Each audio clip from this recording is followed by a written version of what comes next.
আমার বন্ধুর বাবা হযরত মাওলানা শহীদুল্লাহ সাহেব, যিনি আপনাদের ইউনিয়নের হেড কাজী ছিলেন, সন্তানদেরকে আলেম বানিয়েছেন। আমার আপন মামা হয়, ওনার 6টা ছেলে 4টা মেয়ে। আল্লাযী খালাকাল মাউতা ওয়াল হায়াতা লিয়াবলুয়াকুম।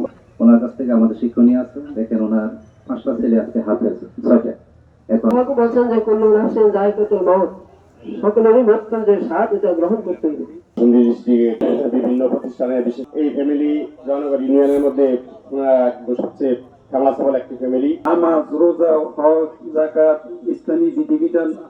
শহীদুল্লাহ কাজী সাহেবের নামাজের জানাজায় উপস্থিত। পিতার স্থলে পুত্র নিয়োগ দেওয়ার একটা বিধান আছে, তার অগ্রাধিকার যদি তার যোগ্যতা থাকে। একটানা একসাথে 6 বছর লেখাপড়া করছি, বাকি ফরিদাবাদ, লালবাগ।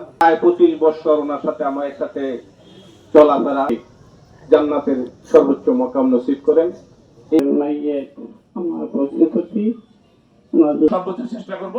তারপরও আমরা যদি কোন রাজনৈতিক সামাজিক যদি উনি কারো কাছে পাওয়া থাকে, সে তো আপনারা। আমার বাবার 10টি সন্তান, আলহামদুলিল্লাহ সবাই উচ্চ শিক্ষিত। আমি অলরেডি 4টা বিষয় মাস্টার্স কমপ্লিট। তো এমন করে আমাদের সব ভাইকে সর্বোচ্চ দিয়ে তিনি শিক্ষার দিকে সবাইকে একদম সব থেকে ছোট যেটা সেটাও হাফেজ, আলহামদুলিল্লাহ। আমার বাবা দুনিয়াতে থেকে আখিরাতকে সবথেকে বেশি প্রাধান্য দিয়েছেন। আমার বাবা আপনাদের সাথে চলাফেরা করছে, যদি কোনো ভুল করে থাকে আপনাদের পায়ে ধরে বলি, আমার বাবাকে শেষ বিদায়ের সময় সবাই ক্ষমা করে দিবেন। তারপরেও যদি কেউ পানা থাকেন, অবশ্যই যেহেতু আমি বড় সন্তান, আমার সাথে সবাই যোগাযোগ করবেন। ইনশাআল্লাহ আমি আমার সাধ্য অনুযায়ী আমি চেষ্টা করব।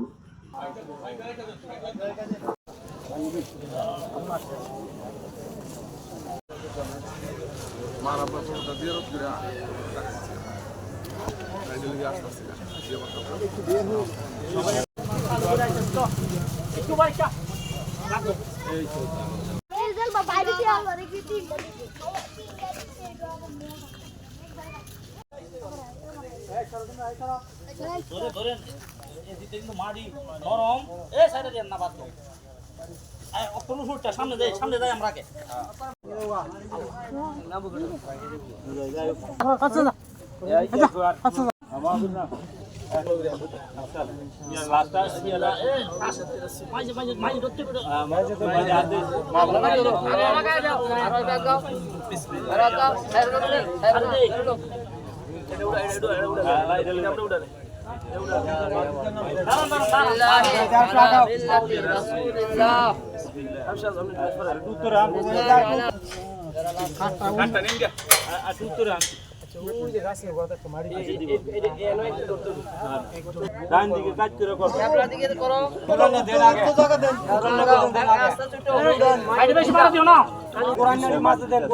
চাপাতা দিও, চাপায় দিব না।